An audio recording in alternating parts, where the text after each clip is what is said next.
I never told anybody this, but Fox, Rupert Murdoch, put in a late bid to buy Weblogs Inc. Okay, when you already I had the AOL deal in the red zone, and they were like, "Hey, how about plus $3 million?" And I was just like, "How about no?" And I just told them, like, if you're going to give an offer that's 30% more than what they're offering, which would have been $9 million, then I'll consider it.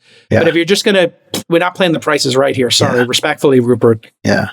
You sold early on that one, JCAL. Wow. 18 months from 0 to 30 million. Yeah. Wow. Dude, I needed to secure the bag. I mean, it's smart. That was the setup of all setups. Once you get your first 10 milli, you're dangerous. That's I always tell people, get that first 10 million in the bank, and man, you got the FU money. Just to think of how it's bid, it's all good though. See? All good.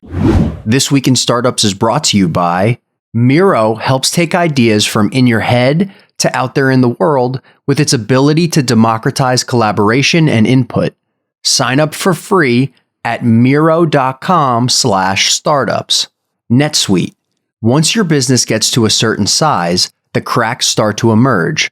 Things you used to do in a day take a week. You deserve a customized solution, and that's NetSuite. Learn more when you download NetSuite's popular KPI Checklist absolutely free at netsuite.com/twist. And Vanta. Compliance and security shouldn't be a deal breaker for startups to win new business. Vanta makes it easy for companies to get a SOC 2 report fast.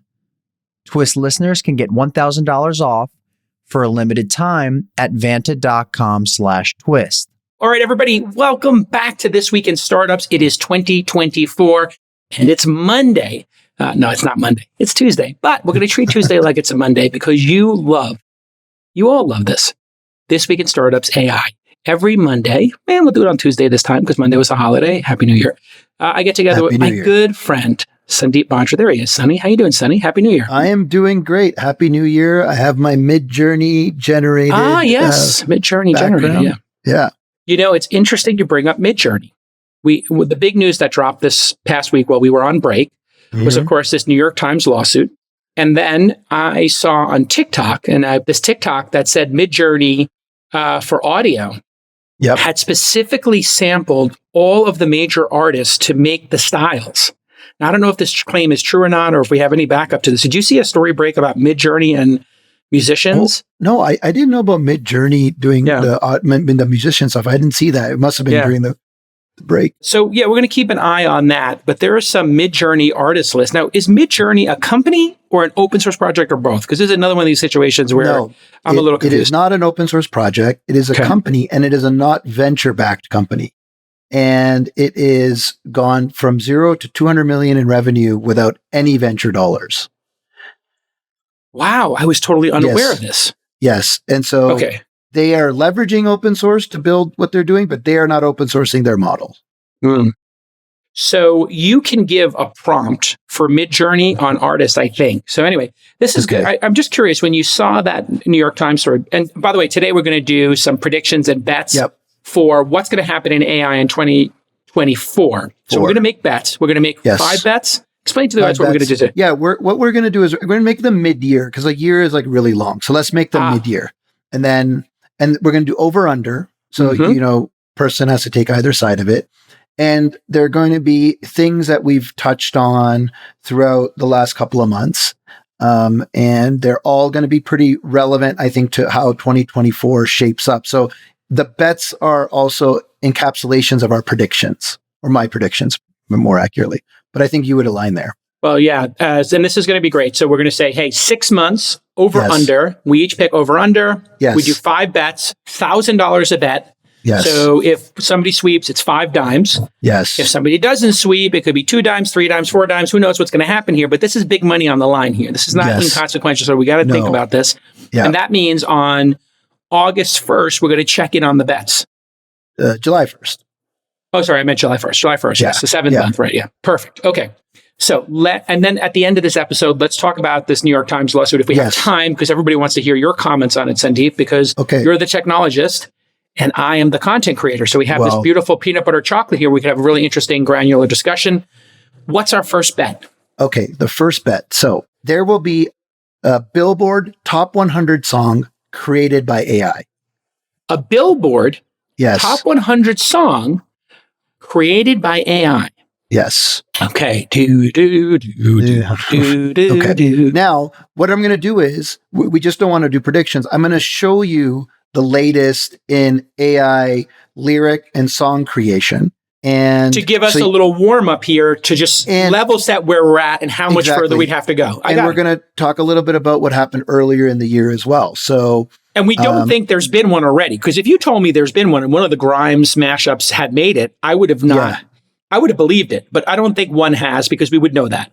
Yeah, and I don't think it went into the top 100.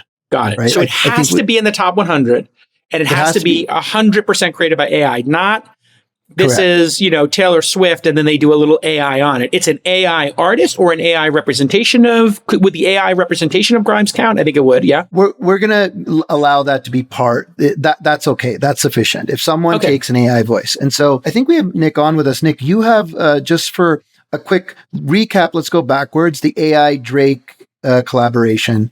Can you throw that on for us, Nick? Yeah, so this is from earlier in this year. Remember, there was a song Heart on My Sleeve that everybody thought was real. And this was sort of in the early stages of generative AI, where people were kind of confused about if Drake actually did this or not. And here's just a video. This isn't the person who made it, but here's just a guy basically recreating how they did it very simply. The vocals. Okay. She know what she need. Oh, I need. Oh, she bless. Uploading those vocals to an AI generator. She know what she need. Oh, I need. Oh, man. A de-esser. She know what she need. Auto-tune artist, making sure that he's in key. Some light reverb on top. So this is the final result. Got my heart on my sleeve and the knife in my back. What's with that? 21, I love him. That's my brother. That's my... I kind of like Producer Bay. I know. I mean, what's up with Producer Bay? That guy should be... I mean, he's handsome. He's got the accent, and he's got the, I mean, do you see his hand-eye coordination, the speed at which he's editing that stuff? Yeah. Man, Producer AI Bay has got potential. Man, he's got to drop some more tracks. So what you're saying here, Ian Kenway, by the way, is his name. Kenway, shout out.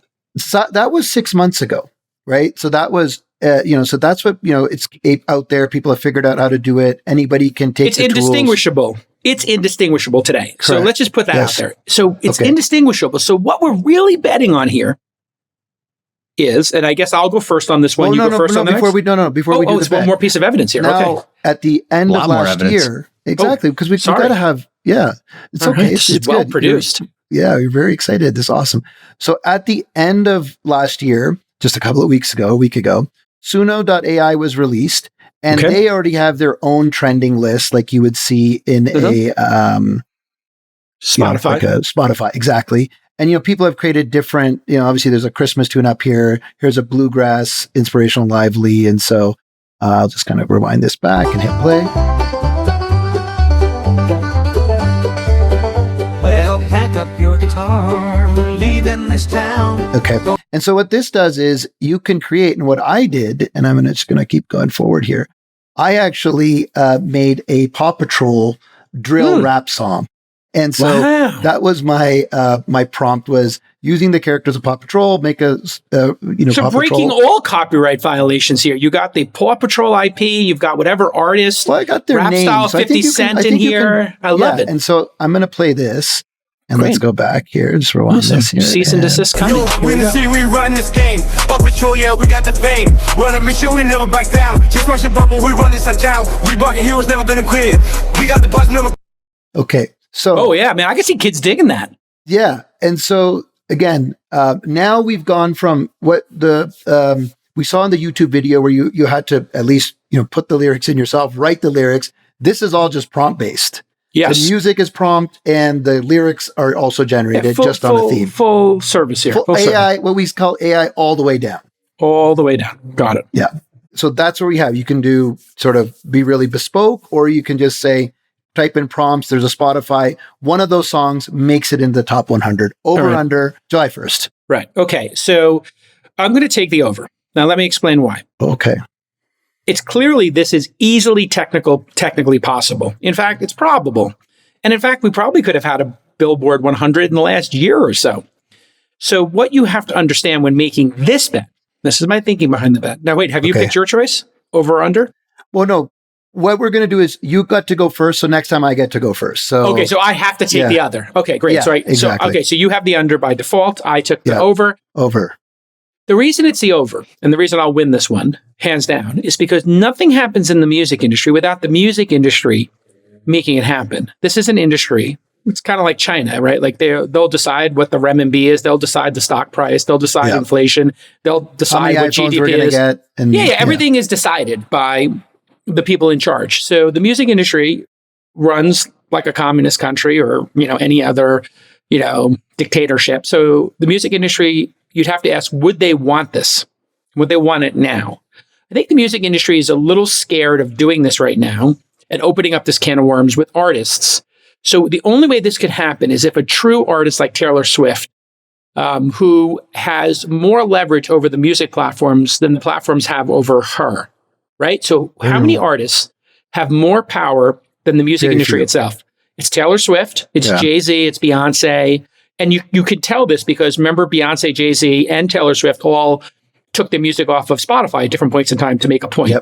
Yep. So I don't know who else is in that rarefied air, but I think it's those three. So unless one of those three says, I'm putting out this AI Jay-Z track, and I don't think Jay-Z would ever do it. I don't think Beyonce would ever do it. And I don't think Taylor Swift would ever do it unless they were doing it as some sort of a goof or proof of concept. So I think and I don't think the music industry is ready for this. Because it would create all kinds of union issues, contract issues, and other things that would trigger artists to not want to participate in the music industry, or it just creates a fight and tension that they don't want. It's smoke they don't want yet. So that's why I'm picking the over, and that's why I'm going to win $1,000. Okay, well, I'm going to take the under because remember Rebecca Black Friday? Yes. That kind of one-hit wonder, and we have those all the time. And I think given these tools, someone will create at least a one-hit wonder to begin with that'll get into the top 100 this year. So I'm actually okay with the under on this one. Okay, that's fine. You think that the music industry actually, that 100 list is not picked and sorted over by the music industry? You think you could actually break into it? It can be an independent song, right? It doesn't have to be on a label. Yeah. Right. No, it could be any song in the Billboard 100. The Billboard 100, though, I think is bought and paid for. That's all I'm saying. I don't have evidence of that. I just think this is like a Tony Soprano kind of situation. Black? How did Rebecca I think Black they let her on. I think anybody gets on that list, it's because they let them on. I think it's, you can look at the history of the music industry. Giving us a little bit of the inside. I don't know. See, I don't know that side of the world there, but okay. I think it's like one of these, the few remaining industries that is run by a cartel. Okay. And from what I understand from friends of mine who are in the music industry, and you can look up stories of people putting guns to people's heads and sign over these royalties. And we should get Rob Goldberg on for an episode because he knows this stuff really well. He knows this music industry. But I just think the music industry is still like one of the few remaining gangster-esque driven industries. That's why I'm picking the over, but I could be wrong. Okay. Who knows? Okay. Awesome. All right. So I'm good with the under. Great. And with action item, let's coming to me. Yeah. All right. Okay. Awesome. All right. So we're done the first one. Yum. Founders always ask me for pitch deck punch-ups. How to make my pitch deck a little better? Well, I've got some great news for you. We work with the team at Miro. Like Hero, Miro, M-I-R-O. That awesome whiteboarding software I've told you all about. And we worked with them to create an amazing pitch deck template for founders, which you can see if you're watching the video right now. Or if you're listening, you can see this pitch deck at Miro.com/Miroverse and do a search for pitch deck. Miro.com/Miroverse. Miroverse. I want you to go check this out because our Founder University participants, they love this template. They use it all the time. And so go ahead and check out that pitch deck template. You're going to love it. And if your team is hybrid or fully remote, Miro is incredibly useful for you because it's like an old school whiteboarding session. You know those great ones, but this one is distributed and asynchronous. It lets everybody brainstorm ideas, collaborate on projects from anywhere in the world. This software is so popular. And when you think of Miro, I want you to think of 0 to 1, but faster. If you get all those ideas out on your whiteboard with Miro, you're going to have all kinds of creative breakthroughs. And it's hard to do creative breakthroughs when you're just in text. So Miro is much more than just a simple digital whiteboard. Your team can collaborate on everything: planning, research, design, feedback cycles, and faster inputs equals faster outcomes. And velocity is how startups win. So to access our new Miroverse template and thousands of others, sign up today for a free Miro account at Miro.com/startups, Miro.com/startups. That's Miro.com/startups to sign up for free. Okay. So the next one is AI JCAL doing a short episode of Twist. Okay. Define short. Like 15 minutes. Like a 15 minutes. Okay. 15-minute episode of Twist. Like a first segment. Like a, Okay, let's just say a segment. Let's say a segment. Yeah, because a segment is 12 minutes. Let's go with 12 minutes, 12-minute segment or less. 12-minute segment, exactly. Okay. So a 12-minute segment and basically, we'll put it out there and no one will know that it was done via AI. Okay. So this is a setup. We're going to make an AI of me. Yep. We're going to have me comment on a news story. Yep. And then we're going to see if the audience, we won't tell the audience we're doing this. We'll put it in one of the random segments of a news program. And then we'll see if the audience can tell the difference. That's Correct. the bet. Will the audience be able to pick it up? Yeah. Okay. So what we're about to watch is a video of a VC speaking. Yes. Using HeyGen. Using HeyGen. Alrighty. Congrats to the HeyGen team on their rocket ship growth this year. We at Conviction are so excited to support Joshua and Wayne in their mission to make AI the new camera. They are democratizing expensive video production. I love seeing all the creator, marketing, sales, and education use cases for HeyGen, as well as the ability for everyone to extend their reach by speaking fluently. Okay. Well, wow. So that is, look, from the video, it's perfect. The audio is a little bit, you can a little robotic. A little robotic. But no mistakes. The problem is no mistakes. Yeah. So on this one, JCAL, I'm going to even toss you the over-under. You can pick where you're at. But if you want me to go first, repeat what the bet is. Repeat what the bet is. The bet is we're going to have a segment of which is in our control. This Week in Startups. Mm-hmm. You have to wear the same clothes. Yeah. I'll wear like this polo shirt. Actually, no, let's not do that because then people can, it'll be like a segment, be like, hey, this is a segment we recorded previously or something. We'll find a way not to like trip people off on it. And we'll put it in and it'll be you talking about a subject. So not you and a guest or anything like that, but maybe like copyright. Solo news, AI copyright, something like that. And we'll put it out and we'll see if people can pick it up. Great. So what we'll do is actually, here's the better way to do it. We'll just release it on the Twitter. When we do segments. So we just do like a news up. Hey, is JCAL talking about this? Yeah. And we'll just see in the replies, if people say, is that AI? Yeah. That's it. So in the replies, if they say, is that AI? Yeah. So, wow. No, I'm going to let you, we have to do this fairly. Okay, I'm going to take the under. Okay. I would have taken the under as well. Okay. The under you're taking is that people don't notice. People don't notice. They interact. They comment on it. They don't notice. Okay. So I have the over. And look, now people are going to be looking out for it. So you got to have. So we'll go with the majority. Majority. Yeah. Majority. Yeah. So if the majority of replies or something, or let's just say a significant. It can't just be one, but it's like, Okay. So Nick, how do we make this bet a little bit tighter here? How would you make it tighter? How about most people don't notice? Yeah. I will say, I do think this is going to be over by a lot. And the reason is because I've done this before and I've trained Jason's voice on a couple of different platforms. 11 Labs, by the way, for audio only is the best one by far. Jason has a very unique cadence of speaking and he has a unique pitch. And it's very hard for any model that I've tried to train on Jason for it to get it right. So, like for instance, remember the Jason Jordan Peterson thing we did? Yeah, perfectly it nailed Jordan Peterson, but for you, it wasn't exacttly perfect. And I think that's because you have a unique. I have cadence. Yeah. Yes, your way of talking. I change it too because I can be excited to be up here. Yeah, sometimes I can lay back. I can lay back and be thinking about stuff. I have as a performer, you can see I do different things. Keep the audience's attention. All right. I like it. I get the over. We'll see what happens here. Very interesting. Let's go to our third bet. I feel like right now I got 2 dimes in my pocket. Yeah. Okay. So the third bet is AI Pixar. Right. We had a bet on this. Yeah. Yeah. And so, there's a couple things we're going to just pull up here just to get kind of state of the art. Level set. We're going to level set. To level set. This is just, kind of state of the art. Someone made a little short here. Oh, I remember this. Yes. Was this Midjourney or who is this? This is a combination of tools. I think like Pika. There's a bunch of tools that people are using this now because you're going to generate the characters in kind of one of the big image models and then use the video models there's a few different ways people are going to go at it. One would be straight text to video. Others will be like stitching together 2 or 3 different tools. And then, in relation to this, we saw something else over the holidays, which I'm going to try to pull up here as well. So give me a second. I have to say, this is amazing. Yeah. I mean, this this looks like I would say cable TV movie more than a Pixar, but like the next level down. Yeah.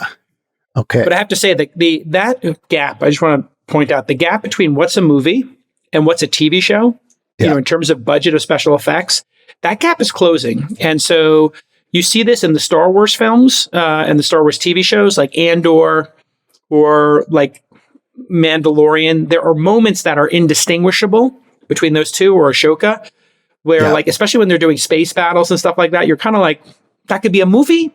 That could have been, Rogue One, Star Wars, Empire, whatever, or it could have been a TV show. Yeah. And I'll tell you one, there's this thing called the Munster series with Titans in it. So like Godzilla, King Kong, Godzilla versus King Kong, Kong Skull Island. And so my daughters and I have been watching that. And then there's a TV show out on Apple TV called Monarch, which is about the secret organization that since the time of Godzilla appearing when the nuclear bombs went off in Hiroshima and Nagasaki, that's kind of the folklore of it all, till now, there's been this monarch agency, this like stealth agency that tries to protect humans and monitor these titans, these giant monsters like Mothra, et cetera. Wow. Anyway, my point here is the TV show is so well produced, and the Apple TV's got unlimited cache, obviously. So that factors into it. But having just watched the movies at the same time as watching the TV show, you cannot tell the difference. The difference, yeah. There's no difference. And so that's kind of a watermark moment. Yeah. Movies that cost Rim like the thing you're talking about? Is it like Pacific Rim? Pacific Rim is, got monsters and stuff in it, but they kind of copied and did something derivative from the Godzilla series. And I really like Godzilla. And there's a Godzilla movie out that's a Japanese language Godzilla movie. Oh, yeah. It's been in the Apple trending. I've seen it, right? It is awesome. I went to see it in movie theaters with subtitles, and I took my 14-year-old to it, and she loved it. Wow. It is this, and it really is about the Japanese culture and how they lost the ability to go to war and not have an army. And I don't want to spoil it for anybody, but it is a very soulful, deep, personal story with Godzilla in it. Yeah. It's awesome. Like they're really kind of reimagining what Godzilla means in terms of like nuclear war in general, and all this stuff. It's really interesting. Wow. Anyway, I'll show it. It might be Godzilla Year Zero or something. Nick, you can look it up. Here's an example, like just to build on that, JCAL. We'll do the last example, then we'll do the prediction on this one. Here's an example where the voices are definitely done with AI. Godzilla -1, by the way. Godzilla -1. Well worth your time. Here's one where the voices are definitely done with AI because they are the voices of characters, but the video is questionable whether it's CGI or not, which is, that means we're trending in the right direction. So this is like a short rap video that this username Glorb on YouTube created, and it's like SpongeBob drill rap. So we're just going to get into it right now.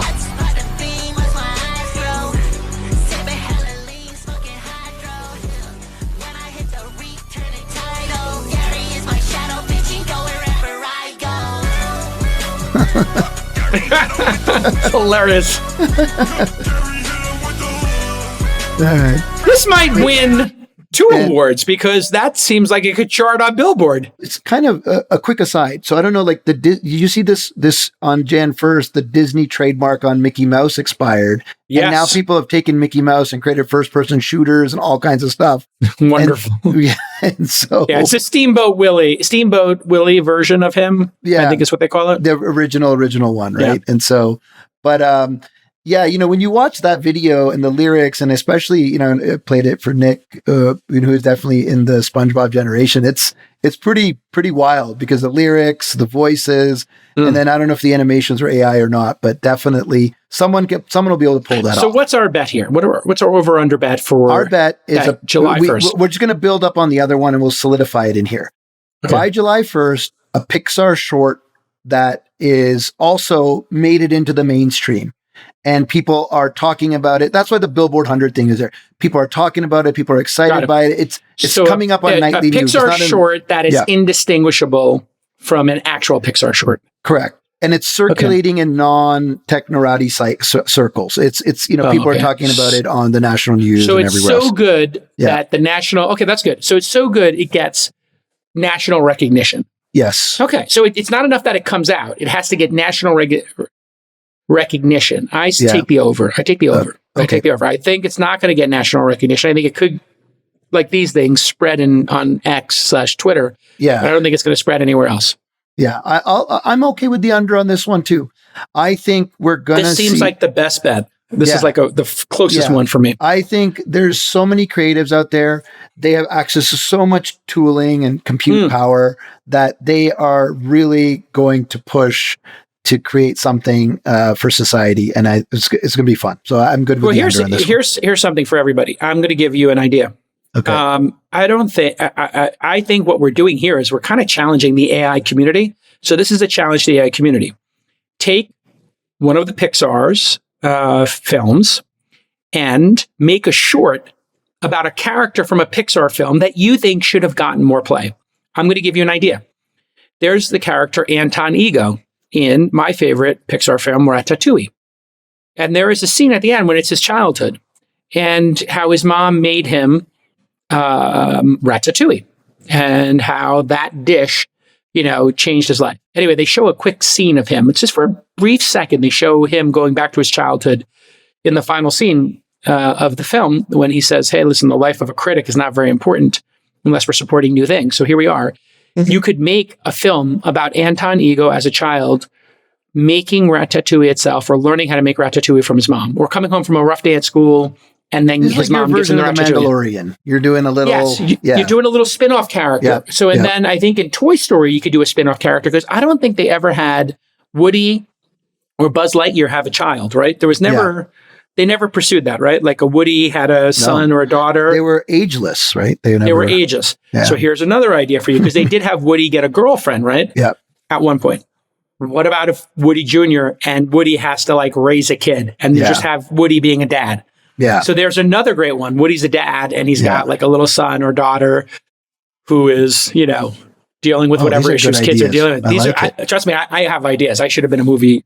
I always thought I should have run a movie studio. I feel like it's not too late for me. I think in this, next era that we're in, JCAL, you've always been a content producer writing books and obviously Silicon Alley and, Twist and all in. Yeah. But I think now you can expand to that. I think it's going to be at your fingertips. I love it. Yeah. So those are two good ideas for you. Somebody make them.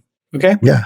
Here we go. Okay. So to be clear, I have the over, you have the under. I don't feel very good about this bet. So I feel like I got 2 out of 3 right now. Okay. And I just inspired these lunatics in the audience to go do one of these ideas. Okay. Yeah, I know. And actually, if you do either of those ideas, I'll take you to lunch in the Bay Area. So if anybody actually does those ideas and it's reasonably good, I'll take you to lunch. Okay. Let's keep going. Okay, your business gets to a certain size and we know the cracks start to emerge. Things that you used to do in a day are now taking a week or a month. You have too many manual processes. You know that. And you don't have one single source of truth. If this is you, you should know these 3 numbers. 37,000, 25, 1. 37,000? That's the number of businesses which have upgraded to NetSuite by Oracle. You know NetSuite. It's the #1 cloud financial system. Streamlining accounting, financial management, inventory, HR, and more. 25. NetSuite turns 25 this year. That's 25 years of helping businesses do more with less, close their books in days, not weeks, and drive down costs. 1, because your business is one of a kind. So you get a customized solution for all of your KPIs in one efficient system with one source of truth. Manage risk, get reliable forecasts, and improve margins. Everything you need to grow, all in one place. So here's your call to action. Right now, download NetSuite's popular KPI checklist designed to give you consistently excellent performance, absolutely free at netsuite.com/twist. That's netsuite.com/twist to get your own KPI checklist. netsuite.com/twist. So over the holidays, a new model was released. I'm going to pull it up here, which was called Tiny Llama. And it's a 1.1 billion parameter model, runs super fast. And so it's a 1.1 billion parameter model. It's tiny, and it was trained just in 90 days using just 16 A100 chips. So a couple of things here. It's very small to run. It was trained with, basically compute that's accessible by any person in the world. And you can see that on a local device, this thing runs at like a blazing speed. All right. So here I'm going to just show the speed of one of these tiny models running. And you'll just see here, someone's taken that tiny llama and you can see how quickly it's producing results, right? And so describe what you see on the screen there for the people listening. So what we're seeing is someone on their M3 Max, which is just an M3 Mac, which is the latest chip. You can get it in a laptop or an iMac. Yeah, only available in the Pros right now. The iMac and the Air only have M2, but the M3 is so powerful that you could train. Well, it's not training. This is just running inference now. So running inference. Explain the difference between, since we're here, you know, we like to educate everybody one more time, training versus inference. So training is what you do to create a model. So you take all of the information available to you, including copyright, uncopyright information. Sure, why not? You feed it into your training infrastructure to build a model. And it takes a sort of a rule of thumb you can use is the number of parameters a model has. So in this case, this tiny llama I just showed earlier is 1 billion parameters. It probably took 1 trillion tokens to train it. And when you get those bigger models, like we see with Llama 70B, then you have to have 100 times that amount, right? 1,000 times that amount. So that would be 70 trillion, right? And then when you get into the bigger... define what a token is. Is it a token a word? Is it a token a paragraph, a sentence, an image? It's not quite a word, but let's just say a word. For all intents and purposes, it's a word, right? And so that's what you use to train it. And so... Got it. So here we're running inference on the M3. Yeah. Now, you wouldn't be able to train this model on an M3 right now. You need those... I showed on the previous page, it took 16 A100s, which you can go get in Amazon. They're not like the H100s. This is the kind of previous generation of NVIDIA chip. And what I'm showing here is running on your laptop. This is like writing a story about the universe. I'll just zoom this out. So instead of using ChatGPT 4, where you're sending your prompt up to a bunch of servers that are very powerful, and it's sending the results down to you, edge computing, we would call that client-server computing. Client-server, This is, your computer is the server and the client in one. You're running it locally. So if you turn off internet, and you have no Starlink, which by the way, shout out Starlink. I was getting 200 megabit down. I put it at my ski house, and I have unobstructed. Oh my Lord! Wow, it just took a jump. I got over 200 megabit well, they keep down. Launching more and more satellites, right? You know, and so I don't know what to say. I mean, I'm kind of starting to think the FCC and the United States government is corrupt. I mean, the fact that they canceled that contract. I don't know if you heard that episode of All In where we talked about it. And I also had on Twist last week. I actually had the commissioner on, Brendan Carr on. Shout out to my guys. 2 times he's been on the pod. I now actually think that there are people at work in our government. I don't get all deep state here, but I think there's a contingent of people in our government who are doing corrupt things. I hate to break the news to people, but people might have ulterior motives inside of our government. Wild. What? Yeah, it definitely is. I mean, that one makes no sense. No one can explain it. Well, here's the thing. If you cancel those people's free Starlink, because they're getting it at a discount or free, they're going to order Starlink in the interim anyway. Because it's the best solution. So this would be like saying to somebody like, I don't know, what's the best, hands down best thing? Like an iPhone, right? So let's say you were going to subsidize people to get an iPhone, 2 years before the iPhone was available, whatever, because you had the digital divide. You want to get them an iPhone. And then you're like, we're canceling this. Screw Steve Jobs. He's too successful. We don't like him, his politics, whatever. And then all those people had a choice of what phone to buy. And then, when that 2-year contract came up, 80% of them would buy the iPhone anyway. Because it's the best product. Of course. So literally we're sitting here and it's like, this pizza's incredible. Oh no, I don't think this pizza's great. It's like, no, this is like the best pizza. Dave Portnoy gave it a 9.6. It's the highest rated pizza ever in pizza reviews. And they're like, yeah, no. And then everybody goes to that pizzeria anyway and buys it. It's a total farce. I know I'm talking about my guy, but it's Jason, making me I would mention that the key point here is that the free market is going to figure out what the best product is anyway. But the reason that there's contention here is because the alternative is installing fiber lines, which is going to take 10 more years and cost 5 times the price. For no reason. Well said. And taxpayer money is going to be burned for no reason. That's exactly correct. Producer Nick coming in his final 60 days here producing for This Week in Startups before he goes full-time at All In and providing massive value in year 3. What is this, year 4 for you working for me? I You're don't know. I honestly don't even know. I don't want to trigger him. Wow. Crazy. It's been a while. He's been here for a while, but now he's going to be working for Chamath, the German dictator. Good luck to you, producer Nick. March 1st. Sonny, do you have any experience in that realm? Working with Chamath? I'm just joking. I think I think you're going to have a really good. You're going to have a good fun time. I think so too. You know what? He's very generous and he's very kind. Despite his gruff, sharp elbows, I think a lot of people, a lot of money. It's good. Let's keep at it. It's good. Just I will love say, that, man. Don't get on the wrong side. I love that, man. I know a couple of people got on the wrong side of Chamath. It wasn't pretty. It went to the mat with a couple of people. And just I'll leave it at that. On top of it, you always are with information, right? You know, he's always very fair when you bring information to the table. So yeah, actually, he was your original investor, right? Sandeep, in your he's been an investor in all my companies, right? So there you go. All right, Chairman dictator, salute. Yeah, let's do it. Okay. Just on Starlink, I'll say the same thing. I want to add one thing there, which is I just think the beauty now is for those folks that are struggling for connectivity. I saw that Starlink's available at Costco. Did you see that? Yeah. No, I didn't. But that's like, Nick, I don't know if you want to pull it up or it was. Yeah, no. When you wind up at Costco, it's game over. Yeah, that's when you know you're a mass market product and everybody's aware of it. Like, you can get I knew that Wagyu and Kobe beef was going to be a thing when it's at Costco. Yeah, look at this.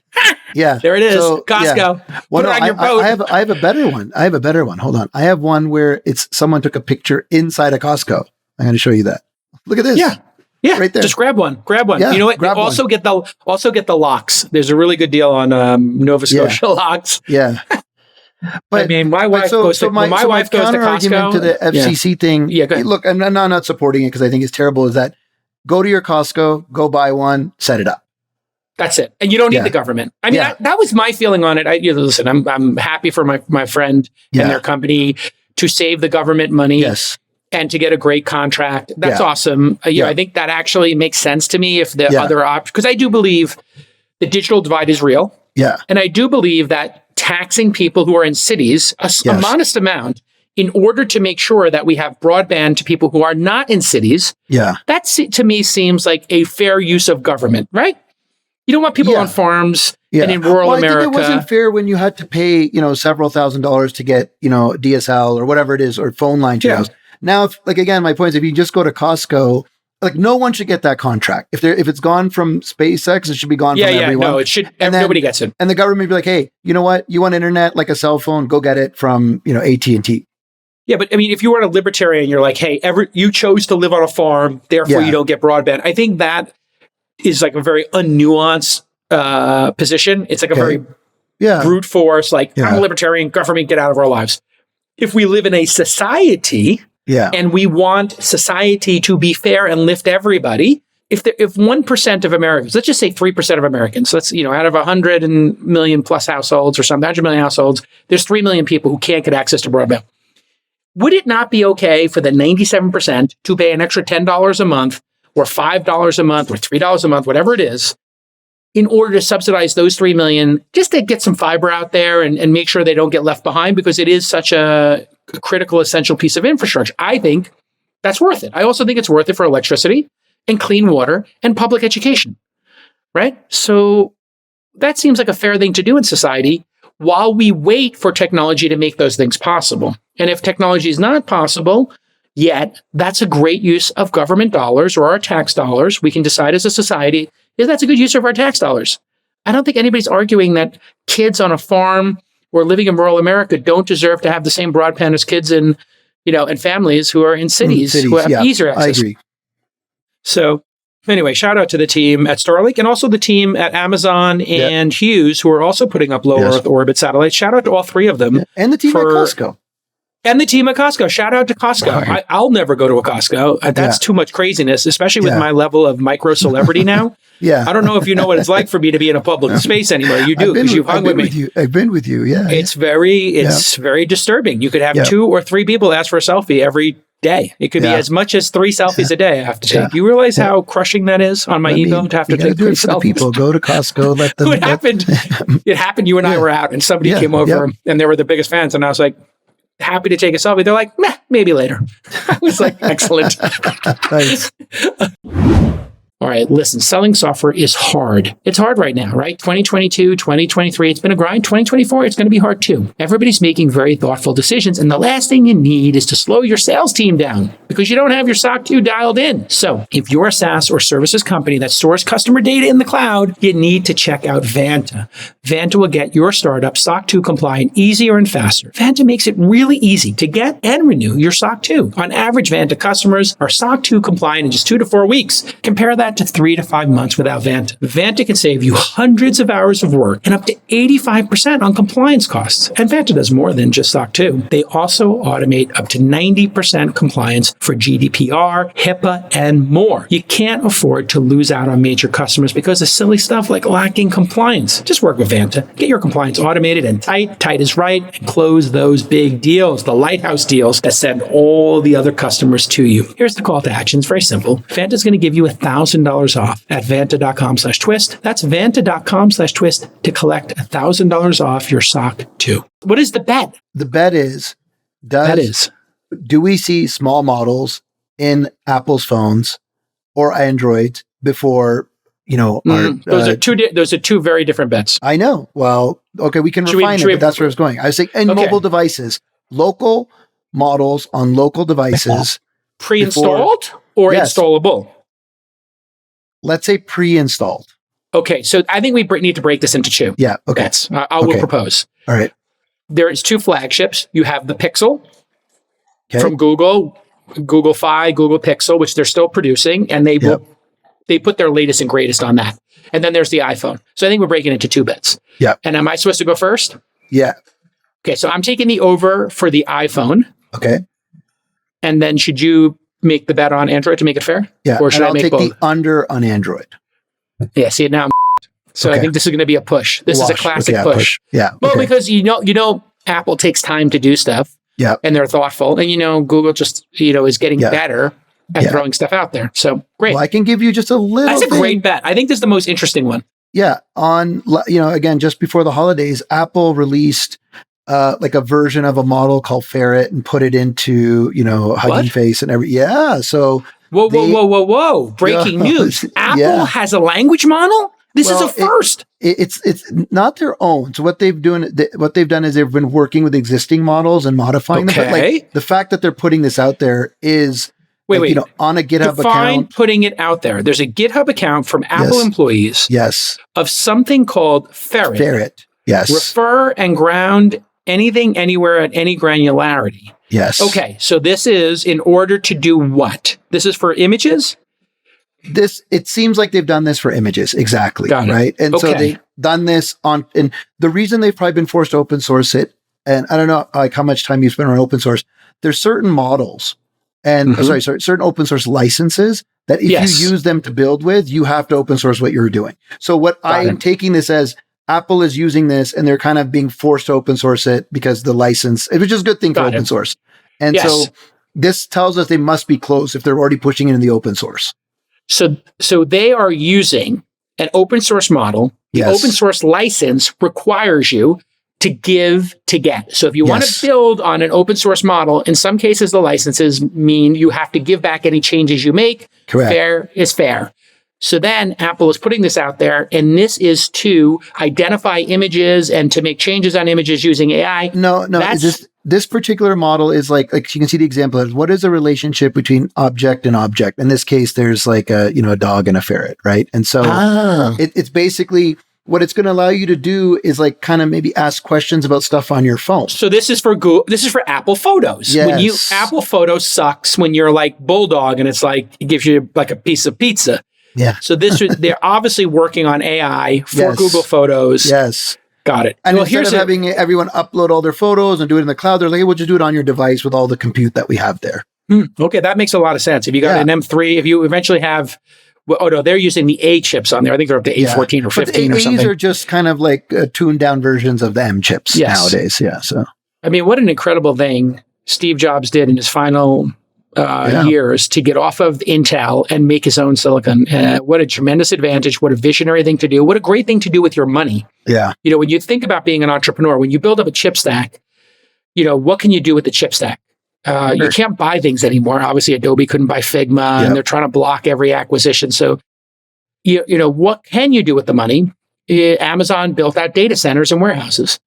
Apple decided they build their own silicon. Yep. Elon over at Tesla built supercomputers and his own Dojo. silicon and with Dojo. So, in deploying capital, if you're not allowed to buy things, then build things and build things that are unbelievably expensive and insane long passes. I love this idea. Like if you're the New York Times, right, and you're starting to build up this subscription business, what could you do with the money? Well, you can buy little things like Wordle and then keep adding them to your subscription, or buy The Athletic, a small purchase, or buy Wirecutter. They should be doing, and the New York Times never offered to buy Engadget, et cetera. But let's just say they were dancing around and AOL just had the cojones to come in quicker than the New York Times. But Fox, I never told anybody this, but Fox, Rupert Murdoch, put in a late bid to buy Weblogs Inc. Okay, when you already had I had the AOL deal in the red zone, and they were like, "Hey, how about plus $3 million?" And I was just like, "How about no?" And I just told them if you're going to give an offer that's 30% more than what they're offering, which would have been $9 million, then I'll consider it. But if you're just going to, we're not playing the prices right here. Sorry, respectfully, Rupert. Yeah. You sold early on that one, JCAL. Wow. 18 months from 0 to 30 million. Yeah. Wow. Dude, I needed to secure the bag. I mean, it's smart. That was the setup of all setups. Once you get your first 10 milli, you're dangerous. That's I always tell people, get that first 10 million in the bank, and man, you got the FU money. Just to think how it's been, it's all good though. See? All good. Well, no, I mean, but I mean, Engadget right now, if I owned Engadget, it'd probably be doing 50 million in revenue, whatever it is, 15, 20 years later almost. That's not actually that big of a business. It was a great business, don't get me wrong. But, I'm building something with Inside.com that I showed you briefly that I think is going to be the best editorial product to ever make. Awesome. And that's my 2020. That's one of my 2024 resolutions. Very excited about that. And you're bringing AI into it, so it's kind of it's an AI-based community news kind of product that I'm grinding on, and I just got a very talented person to work with me on it. So I needed a collaborator. I needed like a Sandeep, a technical collaborator, because I'm not in the weeds. But I think I might make something that's very interesting. And I've always had this obsession with the Inside.com domain name, and then I think I finally have the concept. Yeah. Well, with AI, it fits really well because you want to be. I think so. Yeah. Based on the stuff I've shown you, I think we might have something. We might have a winner here. Let's finalize this bet. So we said I got the over. Yeah. Apple. Yeah. You got the under. Under Google. Google Pixel. Yes.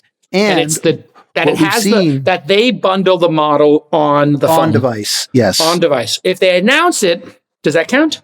If they announce their bundling, I think it should. I think announced, yeah, announced or executed, either one of those. So if they announce they're going to have this model, always has this weird 6-9 month window sometimes between announcements and releases. Well, wait, aren't the Vision supposed to be on sale yet? Didn't they say in the new year they were going to have the goggles on sale? I'm to be honest, that's one thing I'm just not tracking very well.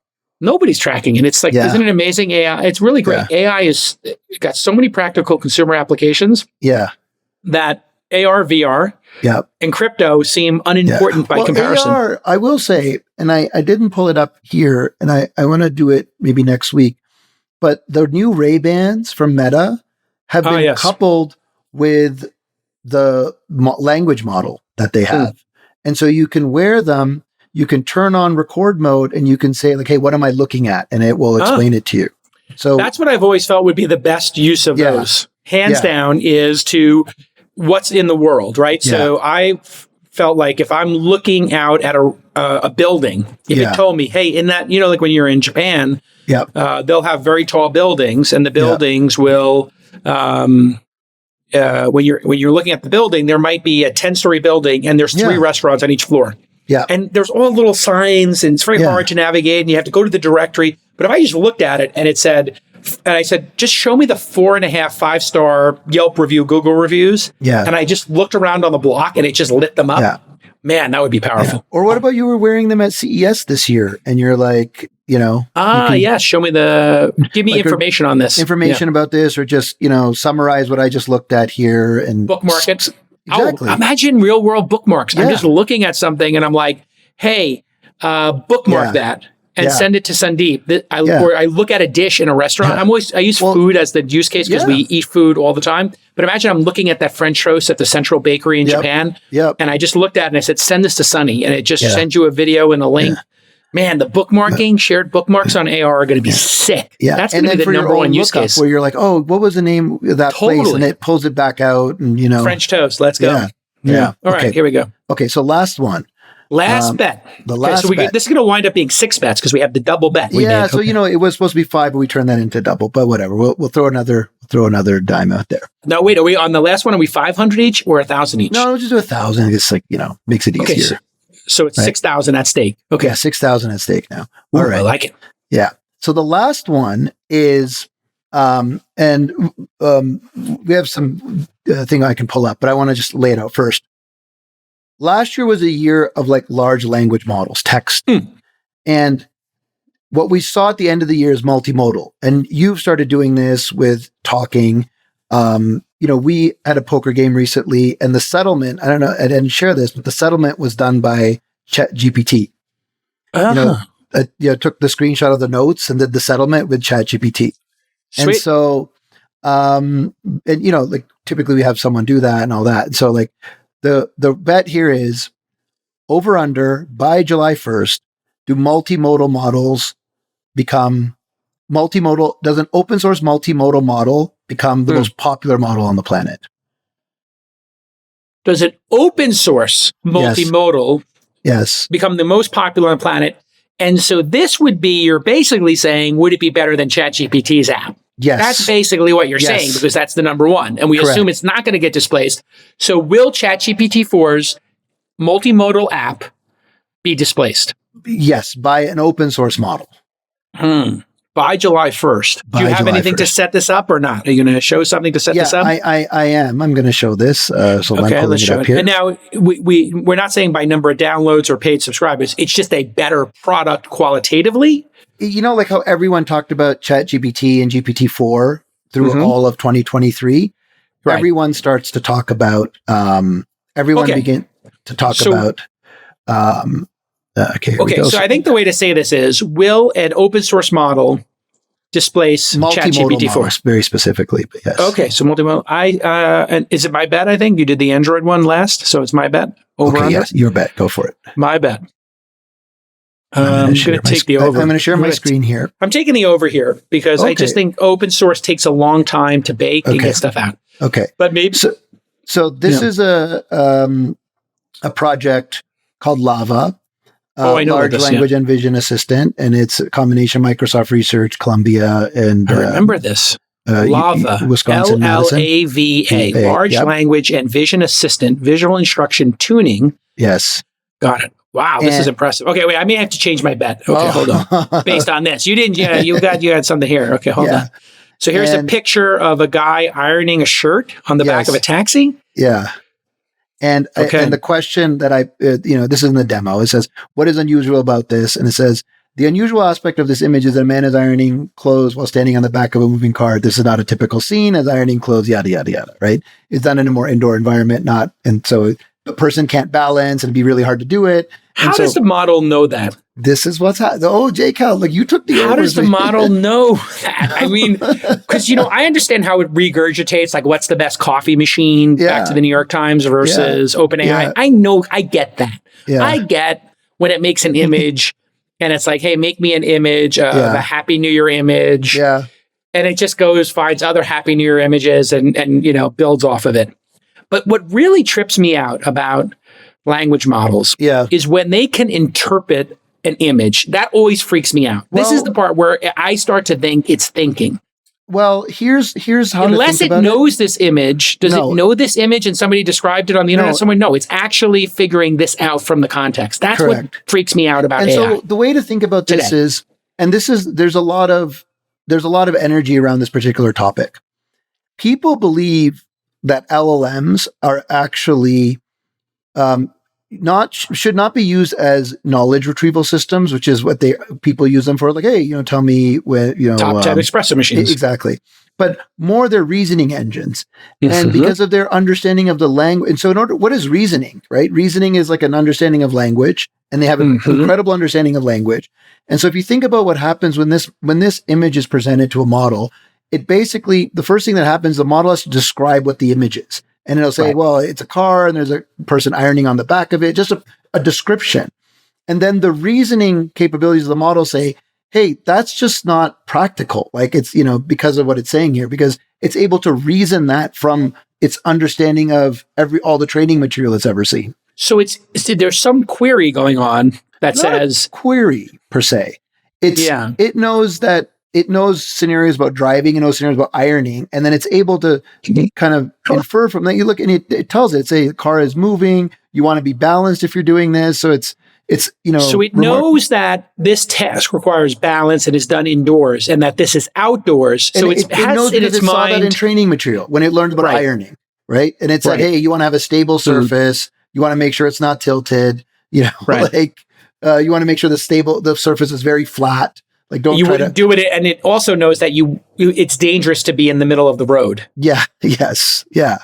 So I really think the reasoning part of AI is the part that I find so impressive. I do think it's a bit of a parlor trick when it rewrites stuff, because it's very easy to understand that part. The reasoning part is where I always get impressed. I have to be honest. Yeah, and I find it so impressive. At the All-In Summit, I spent time with Stephen Wolfram.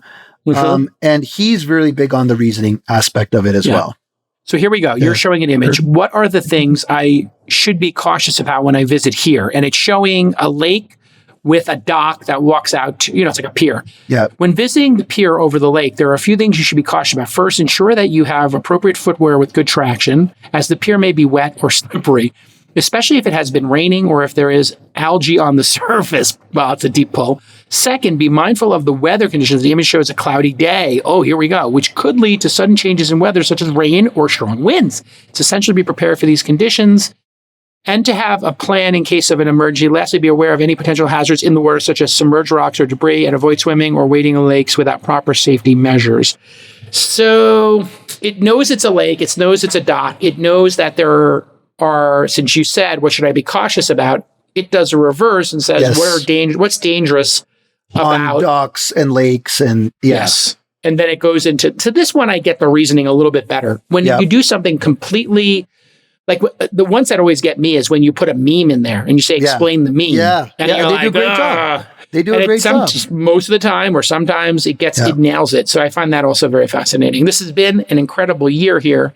We didn't vote on this one yet. It's my vote. I'm taking the over. I'm taking the over. Okay. I'm taking the under. Like we saw that. I'm sticking with you.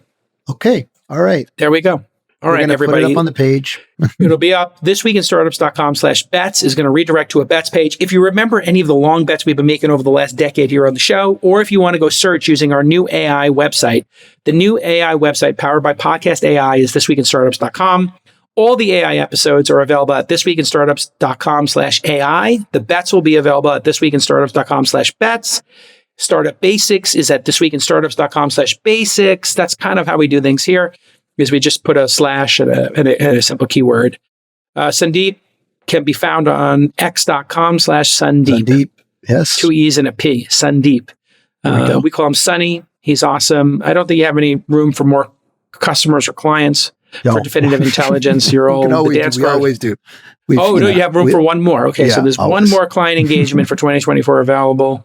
Definitive.io. Yes. Is that the URL? Definitive.io or Sandeep at definitive.io is your email, I believe. And listen, we're out of time, but on the New York Times thing, it's going to be an incredible lawsuit. Most of these things get settled. They tried to settle this one already, but I think there is I think this is landmark. It's sort of like what had to happen in the internet at the beginning, with similar. My advice to New York Times is to not back down on this one and go to the mat on it. That's my best advice to them, because this is the Google crucible moment. If all the publishers had gotten together and said to Google, if you want to index us and you want that snippet there, because when you look at 10 snippets, you might get 50% of the value of clicking. And that's what a lot of us do. You do some search on Google, you get the one box, you get the snippets, and then they went and they boiled the frog, basically. But if the top 500 publishers had said, okay, we'll no index, Google would have been worthless. Google would have been worthless. Let's be honest. It would have never found all the interesting information. I think New York Times should then team up with Reddit, Quora, Stack Overflow, and a bunch of other people, and they should all sue OpenAI and all put these examples out there, and they should just target OpenAI until OpenAI comes up with a licensing model that makes sense. And I think the licensing model should be reasonable so that it encourages people to do it, but it should be people's right to opt out of it, and they should be able to set their own price. So I believe what should happen is, if you want to license the New York Times, you should pay a fee of $1 per year per user of your service. $1 per year per user of your service. If OpenAI gets 100 million users a year, they should pay $100 million to have the New York Times per year, forever.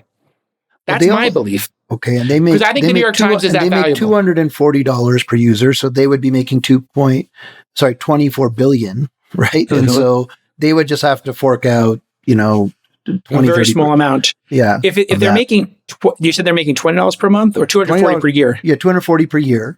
So they're paying less than 1% to the New York Times, one of the top websites. So they're paying 40 bips to them. Yeah. And then let's say they paid Reddit and Quora 10 bips, 15 bips. And let's say 30% of OpenAI's revenue went to licensing deals. That seems pretty fair to me. If 30%, if 30% of Google's revenue went to publishers right now, hundreds of billions of dollars in revenue, we wouldn't have the problem with publishers being underfunded right now. So I think I'm going to give it this is my best JCAL judgment. It's a JCAL judgment call. Okay. 70-30 split. The language models keep 70, 30% goes to who they trained on. And you got to show up, you got to have a license, you got to have NewYorkTimes.com/license.txt. And the license.txt should, if you make it available, then you should have in there what it costs. And you say it's $1 per user per year, forever. And don't do a one-time fee. I think the one-time fee is the stupidest thing you could ever do. It should be a yearly licensing fee. If you want my book in your index, Angel, I should get paid, I don't know, what's a reasonable amount? $25,000 a year? What about all the content of Twist? Yeah. Okay. So if they said, if YouTube wants to train their model on Twist, 2,000 episodes, I would say, I don't know, $100 an episode per year, $10 an episode. I would take 25,000 to 200,000. Because once it's done at once, you don't need to go backwards, right? No, but I want to, because just like artists should get paid residuals for their music, that it encourages more people to keep making music so that they can make music for the rest of their lifetime, because YouTube and OpenAI are going to be making money on it for those years. So if they make money on it for those years, why shouldn't I? Should. Yeah. Okay. So this is where fairness comes into play for artists. This is my belief. Yeah. I get royalties on my books. I can have continuing revenue from This Week in Startups. I can take my stuff off of YouTube anytime, and I can just let people go direct. If YouTube wants my stuff, if they want to do a language model on my stuff, if they want to index it, it should just be, they should cut a deal with me. And people are like, oh, that's not possible. You know what? OpenAI cuts a deal with every employee. Yeah. Right? Google has tens of thousands of employees. They cut a deal with every employee. Doesn't mean it doesn't have to be standard, but they can do it. They can do it. And, maybe if you're in the long tail, if you have under X number of pieces of content, maybe you just have to take the standard deal. But maybe when you're over 1,000 podcast episodes or over 10 million listeners, then you have the ability to negotiate. So again, I would just put it in my license.txt. Here's my license terms. I like your approach. I'm in a different technological headspace on it. Going back to this reasoning thing, I think we are at a place now where we have models that can reason, and we don't need to use them for information retrieval. So, if you're trying to get the best review of an espresso maker, you can basically have the model reason to go out to something I have access to and pay for it and go get it. So if I'm already subscribed to New York Times, it should be able to use my subscription to go get that from Wirecutter. 100%. Right? And New York Times will provide that. And so New York Times will provide that. Yeah, exactly. And I don't think models need that information anymore. I don't think models get any better by feeding them all the Wirecutter information. Because they already ingested it. Well, I think even if you took it out and retrained a model, I think we're at a place now where their reasoning capabilities are so good that going back to that image, right, that we just showed with the multimodal model, I do think a different business model will emerge, which is more like connect it to things I have access to rather than that licensing approach. I think that's what will end up happening. I think for people who have large amounts of data and that data is continuing to grow, because the New York Times said their goal is to increase the amount of content they have by 50%, the number of articles by 50% in the next 4 years or something. Wow. Okay. You probably want to have access to those next 50, percent increase. But I don't think it because improves that'll the be the newest, reasoning freshest capabilities of the model. information. What if the advice on cancer treatments? What if the political landscape and history of Ukraine changes? And you want to have that information in your model, and it's in the New York Times, and that's the freshest data. It might be worth it to you to give them $100 million a year to have that new access. Yeah. Like you may want your model to have that when you comment on Ukraine. Is David Sachs right about Ukraine or not? And well, we'll find out in the next 5 years if who was right, Biden, NATO, Sachs. It's a real intersection between technology and publishing and then human knowledge. And how does that all work together? It's a really, being respectful of content creators is the best model for technologists. We have not always been. And I sit at the crossroads of both. Yeah. I want to see the most powerful AI, and I want to see humans who create great content be compensated for it in the long term. Yeah. And it's so unfair. And this is the great thing about the New York Times lawsuit. And I applaud the New York Times for filing it in such a deliberate way, because what they've done is they've proven beyond a shadow of a doubt that these things are getting massive value and taking value away from the New York Times franchise, because the New York Times is behind a paywall. They require subscriptions. OpenAI requires subscriptions. And so I think actually as a human being, you will be making your decision. To get this information, is it better to use the OpenAI interface or the New York Times interface? And I find myself doing searches about, I literally did one on coffee grinders. I was looking for a coffee grinder. I did it on ChatGPT and I got everything I wanted. Then I went to Wirecutter and I was like, oh, wait a second, this looks familiar. And it was like somebody had copied their homework. When you take the 2 multiple choice tests and you hold it up to the light and you can see oh my God, you picked all the wrong answers as well as the correct ones. Yeah. Huh. Yeah. And I bought the OXO $99 or whatever it was. Great coffee grinder. I love it. It's great for drip coffee. It may not be what espresso people want, but I'm paying for both subscriptions. I think people will pick one. Yeah. And I think they proved it perfectly. And then I don't know if you saw over the weekend, there was a person who did what I did with the Jedis. Remember I did the Jedi Bulldogs? Yeah, the Bulldogs. Somebody said, make me 2 Italian cartoon characters in a race or whatever. I saw that. And it made Luigi and it made Mario. Yeah. And then they did it again a couple of days later. Yeah. And it wouldn't let them make Mario and Luigi anymore. Yeah. So OpenAI is going through right now and testing and removing characters they know they don't have the IP for, because they know they're going to get smashed with a Disney lawsuit and a Nintendo lawsuit any day. It is Nintendo's right to make an AI, generative AI, where you can make the characters and make birthday cards out of them or tweets out of them. That's their IP. They have the right to make those derivative products, not DALL-E, ChatGPT, $20 a month. Yeah. Well, the other ones are doing something similar. I read something similar about Midjourney where people were recreate in the latest version. They were recreating Marvel superheroes and stuff. And so, of course. And you know what? I want to do that. Yeah. But if I'm going to do that, I kind of feel like it should be part of my Disney Plus subscription. I shouldn't be doing it for free. Yeah. Now I know everybody wants everything for free, but why would Stan Lee create the next Marvel characters if there's no residuals or no rights to it and everybody can just have a free-for-all? Why should OpenAI or Midjourney or Stable Diffusion get to make Marvel characters for my birthday party invite? If I want to do an Avengers birthday party invite, I should be paying a license or it should be part of my Disney Plus subscription. That's only fair. It should be part of my OpenAI subscription. Yeah. Yeah. 100%. Now, if you wanted to make a parody is allowed. But if you are providing a service to create parody, that's not allowed. So if I made a parody... Memes. So you can go and create memes. Well, if I made memes on my own using a local version, and I'm not trying to make money from it, it's under parody, it's fair use. Okay. If I make a tool to make parodies and I charge for that tool, then I've... Like a meme generator. You're in trouble. If I'm the meme generator, now I'm in trouble. So this is what people don't understand about copyright law. It's so nuanced that people are like, well, why can't I could draw it myself? It's like, yes.